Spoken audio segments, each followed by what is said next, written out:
ومن أحسن قولا ممن دعا إلى الله وعمل صالحا وقال إنني من المسلمين. رب اشرح لي صدري ويسر لي أمري واحلل عقدة من لساني يفقهوا قولي. رب زدني علما اللهم آتنا وآتنا آمين یا رب العالمین. آج ہم اللہ کے فضل سے جس کتاب کا آغاز کر رہے ہیں، اس کتاب کا نام عقائد و عبادات ہے.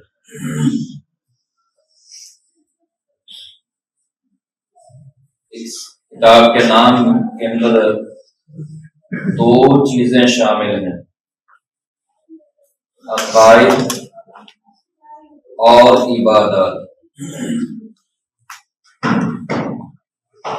عبادات کے اندر نماز، روزہ، حج، زکوٰۃ اور باقی زندگی کے معاملات جو ہیں وہ عبادت میں شامل ہیں، عبادات کے اندر. لیکن عبادات کی مقبولیت کے لیے پہلے عقائد کا صحیح ہونا ضروری ہے، عقائد کا درست ہونا ضروری ہے. اگر انسان کا عقیدہ ٹھیک نہ ہو تو وہ دن رات اللہ کی عبادت کرتا رہے،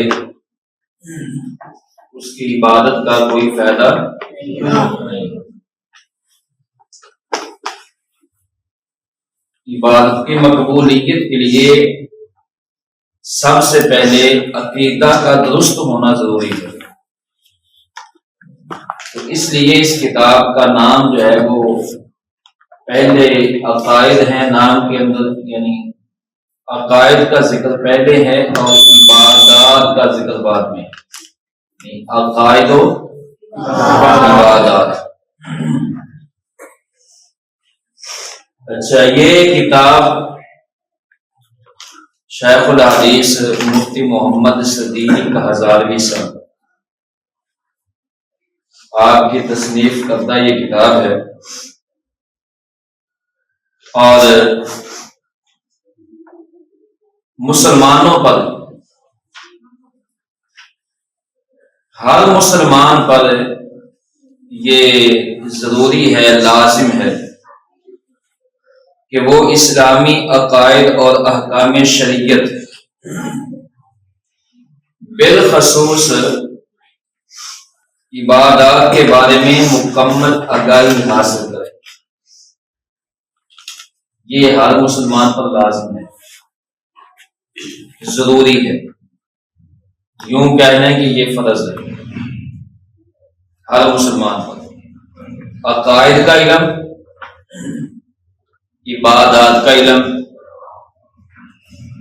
شرعی احکام جو ہیں ان کی مکمل آگاہی مسلمان کو حاصل ہونی چاہیے. عقائد اور احکام کا علم اجمالی بھی ہے اور تفصیلی بھی. جب بچہ سن شعور کے ابتدائی مراحل میں ہوتا ہے، آپ سن شعور کے ابتدائی مراحل میں ہیں جتنے بیٹھے، یعنی آپ لوگوں کو شعور ہے.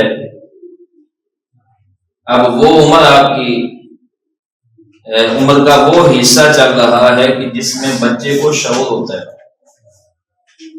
لیکن یہ ابتدائی مراحل ہیں. تو بچہ جب سن شعور کے ابتدائی مراحل میں ہوتا ہے تو اسے بنیادی عقائد اور عبادات کے بارے میں اس کی ذہنی صلاحیت کے مطابق علم دین سکھانا ضروری ہے. جتنا بچے کی صلاحیت ہے ذہنی، اس کے مطابق اس کو علم سکھایا جائے گا. جو وہ بڑا ہوگا، بڑا ہونے کے بعد پھر وہ تفصیلی علم بھی حاصل کرے گا. اس کے علاوہ سوال جواب کے ذریعے تعلیم کا طریقہ نہایت آسان ہے، یعنی سوال ہو اس کا آگے جواب ہو، تو سوال و جواب میں جو علم سیکھا جاتا ہے وہ انسان کے ذہن میں بیٹھتا ہے، آسان طریقہ ہے۔ اس عظیم مقصد کے لیے اس کتاب میں ابتدائی دینی معلومات کا تقریباً تمام مواد سوال و جواب کی صورت میں جمع کیا گیا۔ یہ چھوٹے بچے جو سن شعور کی ابتدائی مراحل میں ہوتے ہیں ان کے لیے یہ کتاب انتہائی اہم ہے۔ اس کے اندر جو عربی عبارات ہیں ان کو اعراب سے مزین کیا گیا ہے، یعنی زیر زبریں لگائی گئی ہیں تاکہ بچہ عربی عبارات پڑھنے میں غلطی سے بچ سکے۔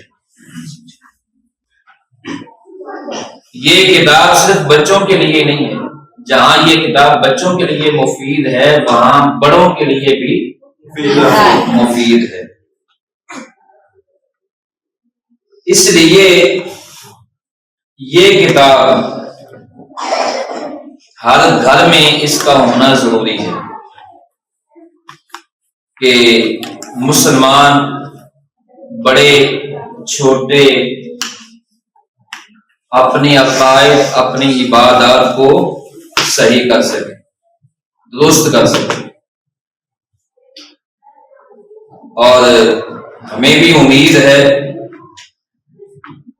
کہ اگر آپ توجہ سے اس کتاب کو پڑھیں گے، محنت سے اسے یاد کریں گے، تو انشاءاللہ صرف آپ کو ہی فائدہ نہیں ہوگا، آپ کے ذریعے بہت سے لوگوں کے عقائد بھی ٹھیک ہوں گے، ان کی عبادات بھی ٹھیک، آپ کے ذریعے دوسرے لوگوں کو بھی فائدہ، آپ کے ایمان کی حفاظت ہوگی، آپ کی عبادت کی حفاظت ہوگی، اور آپ کے ذریعے کئی اور لوگوں کے ایمانات کی بھی حفاظت ہوگی اور ان کی عبادات کی بھی حفاظت ہو جائے گی، ان کی عبادات درست ہو جائیں گی، ان کے عقائد درست ہو جائیں گے۔ اور آپ اس دور میں جبکہ سوشل میڈیا کا دور ہے، اس دور کے اندر آپ کئی فتنوں سے بچ جائیں گے۔ فتنے سے انسان تب ہی بچ سکتا ہے جب انسان کے پاس دینی علم ہو۔ آج دین کے نام پر بڑے بڑے فتنے جنم لے رہے ہیں اور بڑے بڑے فتنوں نے جنم لے لیا ہے، تو ان فتنوں سے بچنے کے لیے انسان کے پاس دین کا علم ہونا یہ ضروری ہے۔ پھر ہمارے ملک میں مختلف مذاہب ہیں، جہاں ہم رہ رہے ہیں، تو ان مذاہب کا جب علم نہیں ہوگا تو انسان پھر دوسرے مذاہب سے، گمراہ مذاہب سے اور مشرکانہ عقائد سے انسان کا بچنا مشکل ہوتا ہے۔ تو اس لیے یہ کتاب شروع کی گئی ہے، انشاءاللہ ہم کوشش کر کے محنت سے اس کو پڑھیں گے،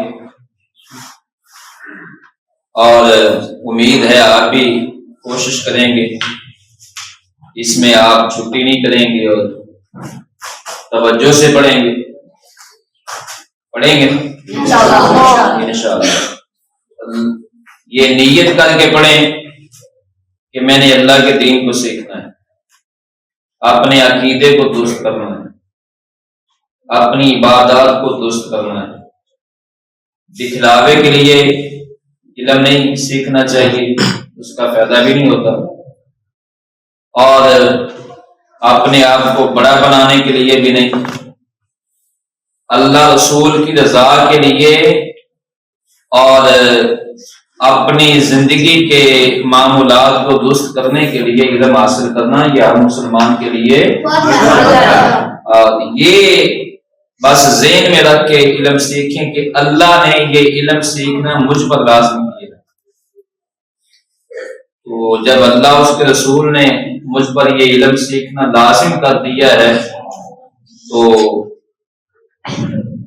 میں اس لیے یہ کوشش کر رہا ہوں کہ تاکہ اپنی اور اپنے گھر والوں کی زندگی کو سنوار سکوں، درست کر سکوں۔ اب ہم آگے چلتے ہیں،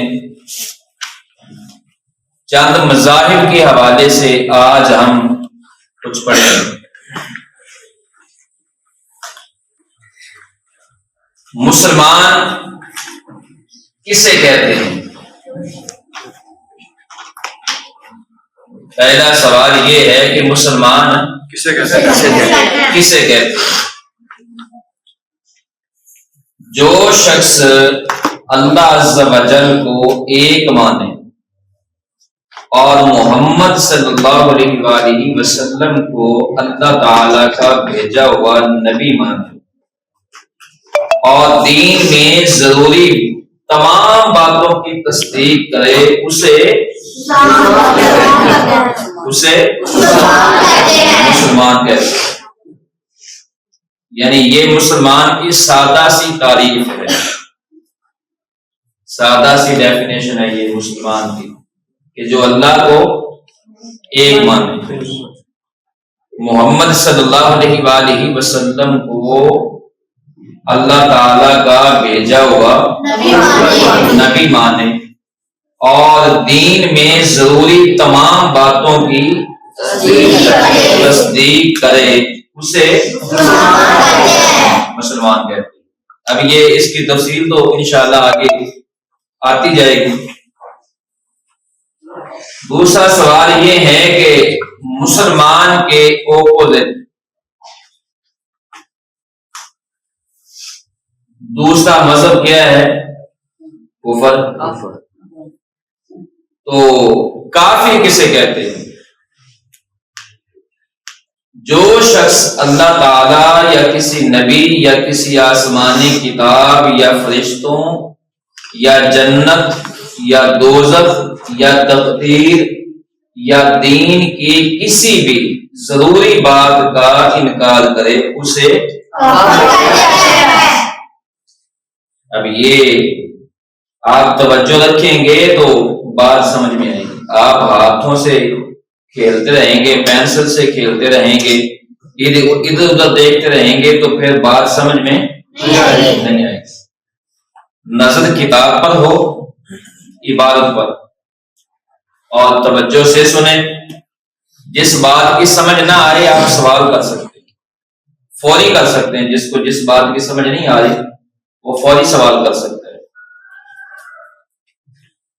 تو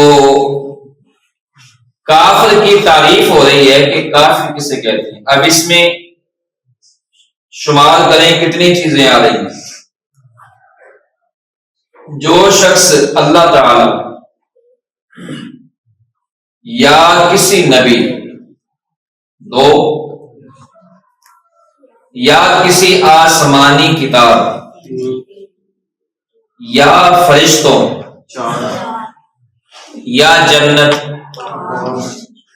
یا دوزخ یا تقدیر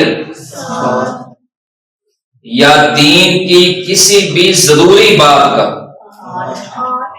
اب یہ 8 چیزیں جو ہیں جن پر مسلمان کا ایمان لانا ضروری ہے، ان 8 چیزوں میں سے کوئی آدمی کسی ایک چیز کا بھی انکار کرتے تو وہ کیا ہے؟ وہ کیا ہے؟ کافر ہے۔ کیا ہے؟ اسے کافر کہتے ہیں۔ اب مسلمان اور کافر کے درمیان جو ہے فرق کرنا آپ کے لیے آسان ہو جائے گا. کیا ہوگا؟ آسان ہو جائے گا. آسان ہو جائے گا. یعنی یہ اتنا بھی کم از کم کسی بچے کے پاس اتنا بھی علم ہو تو وہ اپنا ایمان بچا سکتا ہے. اپنا ایمان صرف اپنا ہی نہیں بچا سکتا، دوسروں کا بھی بچا سکتا ہے. اب تیسرا سوال ہے مشرک کسے کہتے ہیں، کیونکہ یہ بڑا مسئلہ ہے. آج ہر دوسرا آدمی دوسرے کو مشرک کہتا ہے. تو مشرک کسے کہتے ہیں؟ جو شخص اللہ تعالی کے علاوہ کسی کو عبادت کا مستحق یا واجب الوجود، جس کا ہونا ضروری اور نہ ہونا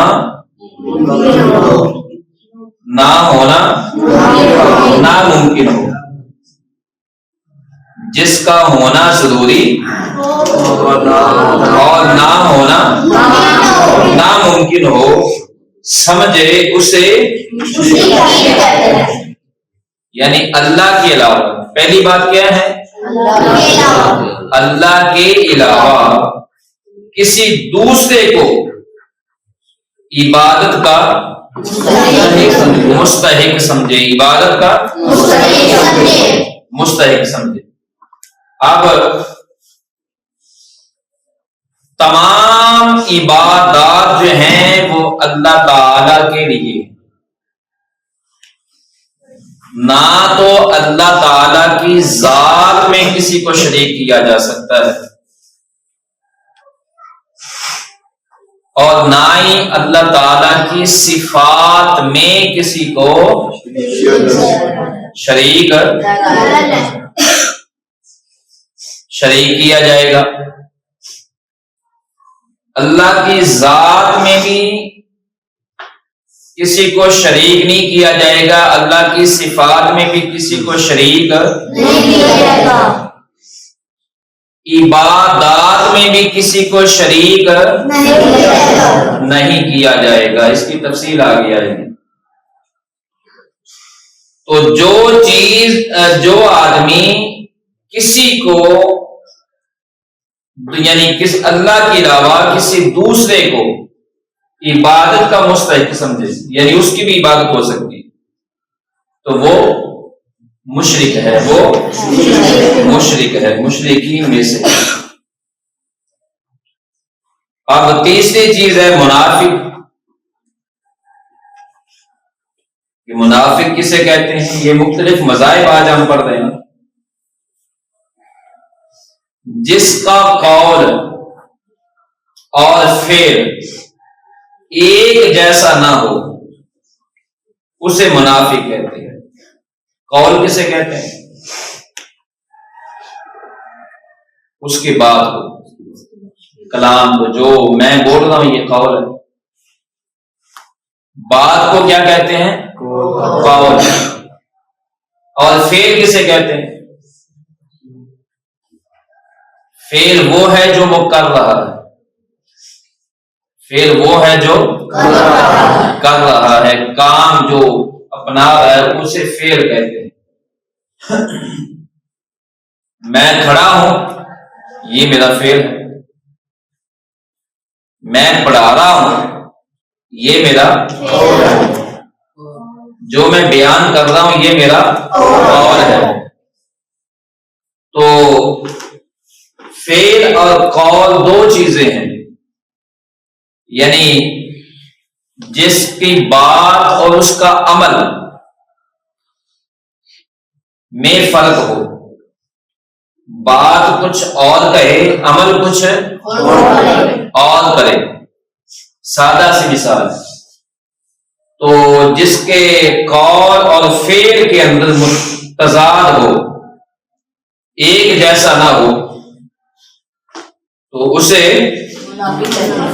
منافق کہتے ہیں. اسے ہاں. پھر منافق کی دو قسمیں ہیں. جس کے عقیدے میں، ایک ہے اعتقادی منافق، جس کے عقیدے میں منافقت ہو، یہ اعتقادی منافق ہے۔ کیا ہے؟ اعتقادی منافق۔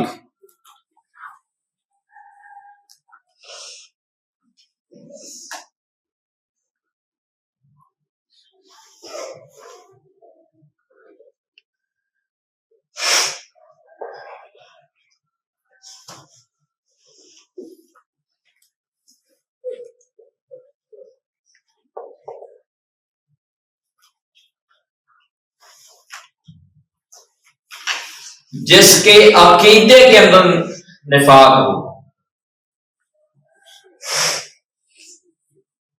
اسے اعتقادی منافق کہتے ہیں۔ یعنی زبان سے تو کلمہ پڑھے مگر دل سے دین کی ضروری باتوں کی تصدیق نہ کرے۔ دل سے کلمہ پڑھے، زبان سے کلمہ پڑھے، دل سے دین کی ضروری باتوں کا انکار کرتا ہو، تصدیق نہ کرتا ہو۔ زبان سے کہتا ہے میں مسلمان ہوں، زبان سے کلمہ پڑھتا ہے مگر دل سے، اندر سے، اب زبان سے وہ کلمہ پڑھ رہا ہے لوگوں کو دکھانے کے لیے، تو دل سے دین کی ضروری باتوں کی تصدیق نہیں کرتا، دل سے دین کی ضروری باتوں کی تصدیق نہیں کرتا، اسے اعتقادی کافر کہتے ہیں، جس کے عقیدے میں کفر ہے۔ یعنی بظاہر لوگوں کے سامنے کہتا ہے کہ قرآن ایک ہے، ہم قرآن کو پڑھتے ہیں، لیکن دل کے اندر کیا ہے؟ قرآن کے تو 40 پارے تھے، 10 تو بکری کھا گئی، یہ قرآن مکمل نہیں ہے۔ زبان سے کلمہ پڑھتا ہے لا الہ الا اللہ محمد رسول اللہ، لیکن اس کے دل میں ہے کہ نبوت تو حضرت علی کرم اللہ وجہ کریم کے پاس آنی تھی، جبریل بھول گئے تھے۔ دل میں یہ ہے، تو یہ عقیدے کا نفاق ہے۔ دوسرا ہے کہ جس کے عمل میں منافقت ہو، جس کے عمل میں منافقت ہو، یعنی عقیدہ درست ہو مگر اعمال شریعت کے مطابق نہ ہو۔ اس کا عقیدہ ٹھیک ہے، اللہ کو ایک مانتا ہے، حضور صلی اللہ علیہ وسلم کے متعلق اس کا عقیدہ درست ہے، کتابوں کے متعلق اس کا عقیدہ درست ہے، یعنی اللہ تعالیٰ کی قرآن پاک کو لا ریب مانتا ہے، حضور صلی اللہ علیہ وسلم کو آخری نبی مانتا ہے، فرشتوں پر ایمان رکھتا ہے، جنت و دوزخ پر ایمان رکھتا ہے، لیکن عمل نہیں ہے، عمل مانتا ہے کہ 5 نمازیں فرض ہیں، مانتا ہے مالدار پر زکات فرض ہے، لیکن عمل نہیں کرتا، مثلا جھوٹ بولے، وعدہ خلافی کرے، امانت میں خیانت کرے، گالی گلوچ کرے، بے حیائی کے کام کرے، تو یہ عملی منافق ہے، یہ اس کے عمل میں منافقت ہے، اس کا عقیدہ ٹھیک ہے، عمل کے اندر منافقت ہے اس کے۔ تو یہ منافق 2 طرح کے ہیں، ایک جس کے عقیدے میں منافقت ہو، ایک جس کے عمل میں منافقت ہو۔ اگلا سوال ہے کہ گمراہ کسے کہتے ہیں؟ گمراہ جو شخص مسلمانوں کی بڑی جماعت سے الگ ہو جائے اسے مسلمانوں کی بڑی جماعت کون سی ہے؟ مسلمانوں کی بڑی جماعت اہل سنت و جماعت ہے۔ مسلمانوں کی بڑی جماعت کون سی ہے؟ اہل سنت و جماعت مسلمانوں کی بڑی جماعت ہے، یعنی پوری دنیا میں یہ جماعت سب سے بڑی ہے، یہ مسلمانوں کی بڑی جماعت ہے۔ اب اس جماعت سے نکل کر کوئی کسی اور جماعت میں شامل ہوگا اور کہیں چلا جائے گا، کسی اور مذہب میں چلا جائے گا تو اسے گمراہ کہتے ہیں۔ تو یہ ذہن میں رکھنا ہے کہ مسلمانوں کی بڑی جماعت کون سی ہے؟ اہل سنت و جماعت۔ آج ہم بس اتنا ہی پڑھیں گے تاکہ آپ لوگوں کے لیے آسانی رہے، تھوڑا تھوڑا پڑھتے جائیں گے، آپ کے لیے یاد کرنا آسانی ہو جائے۔